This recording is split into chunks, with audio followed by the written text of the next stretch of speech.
কাজিৰঙা ৰাষ্ট্ৰীয় উদ্যান আৰু ব্যাঘ্ৰ সংৰক্ষিত বনাঞ্চলৰ পৰা এটি বিশেষ গুহাৰি। ব্ৰহ্মপুত্ৰ নদীৰ জলস্তৰ বৃদ্ধিৰ পৰিপ্ৰেক্ষিতত অসমৰ অন্যান্য ঠাইসমূহৰ লগতে কাজিৰঙা ৰাষ্ট্ৰীয় উদ্যান আৰু ব্যাঘ্ৰ সংৰক্ষিত বনাঞ্চলো সম্পূৰ্ণৰূপে প্লাবিত।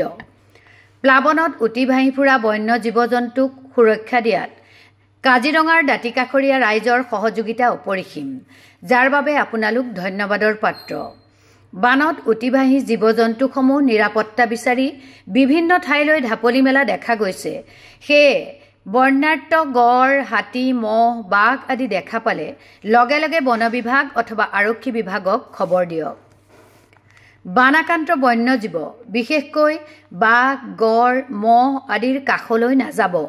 লগতে হাইৰুমি কৰাৰ পৰাও বিৰত থাকিব।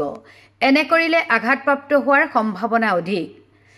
বানত দিশহাৰা হৈ জনাঞ্চলত প্ৰৱেশ কৰা, পহু অথবা অন্যান্য জন্তু নিধন কৰি মাংস আদি বিক্ৰী কৰাটো বন্যপ্ৰাণী আইনমতে ডাঙৰ অপৰাধ। এনে অপৰাধমূলক কাৰ্য কৰাৰ পৰা বিৰত থাকক।